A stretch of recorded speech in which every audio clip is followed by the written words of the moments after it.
Hey there, welcome back to another video. This time around, it is my review of the 1992 horror sequel, Hellraiser III, Hell on Earth.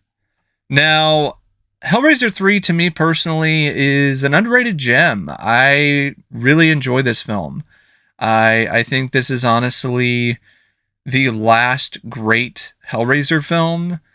After this, the only other Hellraiser film that I liked was Inferno, and that wasn't as good as this one.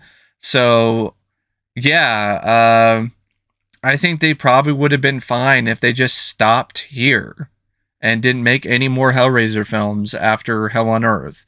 Because I actually thought it was a genuinely good way to go out with a bang. Now, the film is directed by Anthony Hickox, who prior to this, he did Waxwork 1 and 2, which I also really enjoy. And I know Clive Barker was not happy with the directing choice. He felt that Anthony Hickox was not the right guy. He wasn't going to provide the right amount of horror and dread to the film because he felt like Hickox was going to make it too much like a comedy. And Hickox took that into account and definitely did tone down some of his signature style and tone that he's known for and took things more seriously, but he also didn't take things so seriously to the point where he didn't have fun with the concept and was unable to make it his own. And that's honestly why I think Hickox's direction in this is, in my opinion, some of the best direction in the entire franchise, because of the fact that this is a director who had multiple films under his belt prior to doing this movie. He had experience working with moderate budgets and working with a lot of different visual effects. This wasn't something that was new to him. And on top of that, he just knew how to inject a certain style and energy and flair into the visuals that was uniquely his own. Like, Hickox has his own style, for better or worse, where Tony Randall in Hellraiser 2, for instance, it did seem like he was trying to emulate Clive Barker a little bit too much. So here, it's the director's own signature style that's applied to the franchise, and I think the results are quite good. I think Hickox did a wonderful job directing this movie. I thought he did an excellent job with Hellraiser 3 in terms of the horror aspects of it, the various different sequences that involve the new Cenobites, Pinhead and his pillar, the just crazy high body count that's featured throughout the film, that is the most evident during the nightclub sequence, which I felt that whole scene was just really well shot by Anthony Hickox. And there's a lot of other sequences in this film that I thought were really impressive visually. One that definitely comes to mind is the Black Mass sequence at the church where Pinhead is imitating Jesus on the cross and says, "I am the way." Like, that whole scene, the way that it's lit, the way that it's shot is really good. And yeah, I think Hickox, in a lot of ways, doesn't get enough credit for his directing in this film, because I thought he did a phenomenal job. I don't think he did a bad job like other critics and other people have been saying as of late when it comes to his direction. If you want to point to some faults when it comes to Hellraiser 3, I think a lot of them come down to the film's script, not really the direction, because he's a very capable director. He's always been. He did a great job with the Waxwork films, and he did a great job here with his selection of shots and angles and zooms and pans and so on. It's definitely a film that features some very lively and very stylish and slick direction. Then we get to the screenplay, which is by Peter Atkins, based on a story by Atkins and Tony Randall. Now, the original script, there are some differences in terms of the ending and a few little things here and there, but for the most part, the initial storyline that Atkins came up with is ultimately what you see on the screen. And this is a script that isn't great, but it has some genuinely great moments in it. And some other elements that are pretty solid as well. But there are some things that definitely prevent it from being really phenomenal or on the same level, for instance, as the first film. I think it's a step up consistency-wise and plot-wise from the second movie, and definitely a step up from a lot of the other films in the franchise that would come after this. And one of the things that definitely stands out to me when it comes to this screenplay is the really cool idea of splitting Pinhead into two different halves of himself. So, throughout the first two films, Pinhead and his human self, Captain Elliot Spencer, were at war with one another. At the end of the second movie, something happens, and the two halves separate. And when Pinhead is resurrected from the pillar, which that's another really cool idea. I thought the pillar was just a really unique and genuinely awesome concept. It was a really fresh way to bring Pinhead back to life. And once Pinhead is resurrected from the pillar, Pinhead is no longer tethered by his human side. He's no longer tethered by the rules of the Leviathan. Pinhead is now unleashed as a completely, fully evil badass. And I actually love that about this film. I know there's a lot of fans of Hellraiser that don't like that. They don't like that the film franchise moved into this direction and focused more on Pinhead and focused more on the Cenobites. I actually think that was a good idea, and that was the logical progression to take this franchise to. It's what the fans were asking for. See, I think there's a lot of revisionist history going on with some critics when it comes to this movie, where they seem to think that the majority of audiences at the time wanted more of the atmospheric, moody Hellraiser films that barely had any Pinhead and the Cenobites in them. And that's not really the case when it comes to what the majority of fans wanted with this movie. They got the little taste of Pinhead and the Cenobites in the first two, and that just left them wanting more. And what they wanted with Hellraiser 3 was more Pinhead and more Cenobites and a bigger body count. And that's exactly what they got with this film. And at the time, there were a lot of fans who were more than happy with that. There were some fans that weren't. But it just seems like nowadays, the perspective is kind of shifted a bit. And now people are trying to say that that's not what they were asking for. That's not what they wanted. And I don't buy that at all. Because people really attach themselves to Pinhead and these Cenobites. So when it comes to doing another Hellraiser film, they wanted more Pinhead. And I think that definitely caused some problems down the road with this franchise. But if they just stopped after this movie, then it wouldn't really be much of a problem, in my opinion. I don't think a lot of people would be talking about how that was such a grave mistake. The reason why it seems that way is because when it comes to the other films that came out after Hellraiser 3, they were so poorly written or they were so bad, and that was also an extension of this focus on Pinhead And as a result, people kind of felt that that was the reason why those films weren't as successful or didn't work as well as the first two Hellraiser films. But to me personally, they didn't work because they were just bad films. And I don't think that Hellraiser 3 is a bad film, and I don't think it's a bad script either.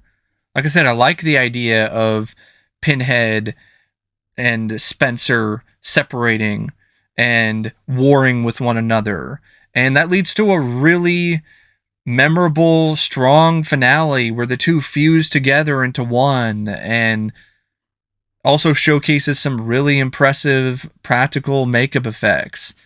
And that isn't all, though, because not only do you have some good stuff with Pinhead and good stuff with Elliot Spencer, but the new heroine that they bring into the franchise here in Joey, I think the way that that character is written is also very strong. I think Joey is every bit as memorable and likable as any other horror heroine that I can think of, including Kirsty, because she's able to hold her own throughout the majority of the movie. She has a certain amount of personality and charisma that's very evident from like the first scene that she's in. You sympathize with her when it comes to what's going on, and definitely when it comes to what happens to her friends.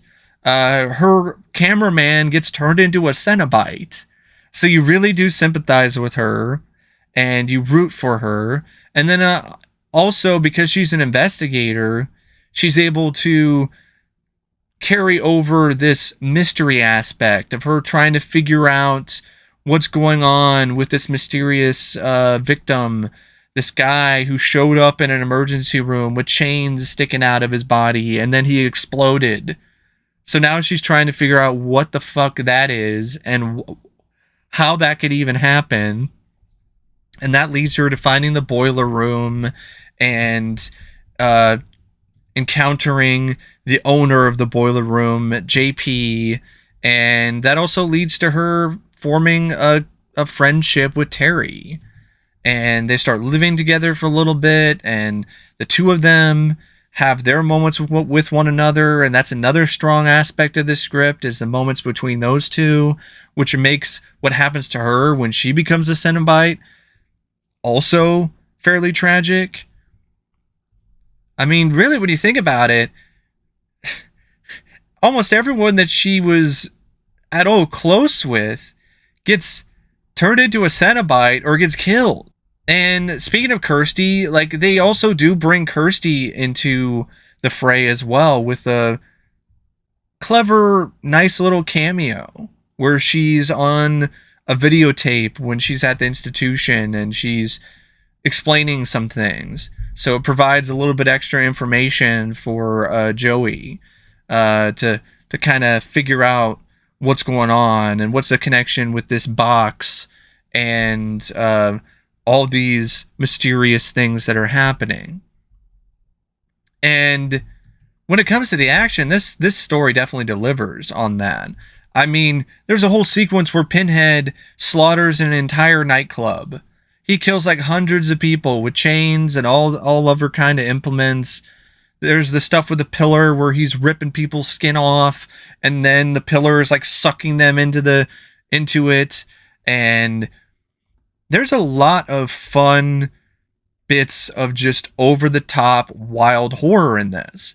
It's not as scary as the first two, but I don't think that was the intention with this one. This was trying to be more of a fun vibe, and I think that definitely is something that's an acquired taste, but I love it. I love the fun vibe of this movie. It makes the film even more fast-paced. It makes it even more thrilling to watch because of the fact that it's not taking itself too seriously, but there are still moments where it's still very effective when it comes to getting under your skin.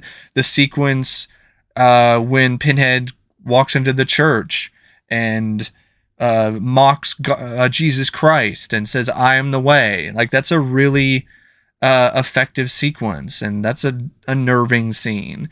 and there's a few other moments like that. But then there's also just over-the-top carnage. You got a Barbie, they call him a Barbie Cenobite because he breathes fire onto people. You've got the camera head Cenobite who's punching holes through people's heads. You've got the CD Cenobite who's shooting CDs that are embedding themselves into people's flesh. It's pretty nuts. It gets pretty crazy. And I like that about the movie.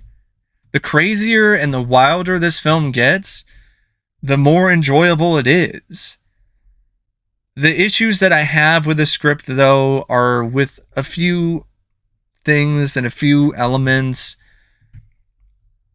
I really do feel that the whole stuff with Terry and Joey, it works to a fault. But then once Terry becomes a Cenobite, I didn't think that transition was really handled that well. The stuff with JP, I don't think is very good at all. I don't even necessarily think it's 100% due to the actor, but I think the actor kind of sucked too.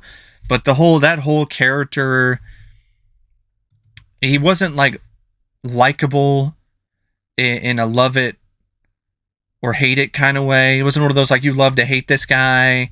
He was just lame. And there were a few other things where it's kind of clunky. It's like the ending, and I don't quite know what was going on there. Like the building itself is now a giant lamentation configuration box or something. Of course, the stuff with Joey and her dad in Vietnam, that's another thing that I think was a little out of place. I don't think we really needed that. I didn't really feel like it was even necessary. I think it was there to try to provide a little bit more backstory and depth for Joey's character, but it just felt like it was tacked on. There's also some moments where the tone is a little bit too silly, where it comes across like a parody of Hellraiser. And I think that is definitely a little off-putting, especially if you're a fan of the franchise.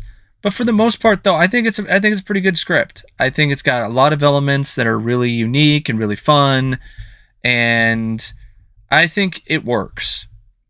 It doesn't work or click as well as it possibly could, but it still works rather well. The cast is also pretty good. Terry Ferrell, I thought she did a terrific job as Joey. She was not only sexy, but she was also very capable, very strong. And I genuinely loved that performance. I rooted for her for the entire film. Loved watching her work. Sadly, it didn't really lead to a lot of big roles for her. She did Hellraiser 3, then she was in like Red Sun Rising and a few other direct-to-video movies, and then she was really more doing TV, which is kind of what she started out doing to begin with. And it's a shame because I thought she was a very capable actress and definitely showcased that in Hellraiser 3. Doug Bradley, honestly, this is one of my favorite. This isn't one of my favorite. This is my favorite Doug Bradley performance as Pinhead. And I know Doug Bradley himself, he said that Hellraiser 3, I think, is his second favorite of the franchise because of the fact that he had more to do here and he was more of a central figure. And I know people have criticized him for being a knockoff Freddy Krueger. I think that's doing him a disservice because I don't think he was just copying Robert Englund. He still had his same stoic presence, but this time it's Pinhead Unleashed. It's Pinhead Unchained. It's Pinhead without any ties to the Leviathan, without any rules, and he's just pure evil. He's just an evil bastard in this. And Doug Bradley relished every opportunity to just play the most evil villain that he possibly could, and it just made every scene that he was in, for the most part, just a joy to watch. Even when he's just a head stuck inside the pillar, Doug Bradley did such a great job playing Pinhead, that even in those scenes, those sequences were still as strong and still as immersive as any of the other sequences in the film, because he was just so good at playing this role. Paula Marshall, I liked her as well as Terry. She had a certain attitude about her that I could see why some people might find it to be a little annoying or irritating at first, but I think as the film went on, you definitely got to know her more, and as a result, she became a more engaging and likable character. So when she becomes the Dreamer Cenobite, it's honestly pretty sad. And I don't think that really would have been as sad if it wasn't for Paula Marshall's performance, making you, in essence, find this character endearing enough to actually care about what happens to her. Kevin Bernhardt, not really a good performance as JP.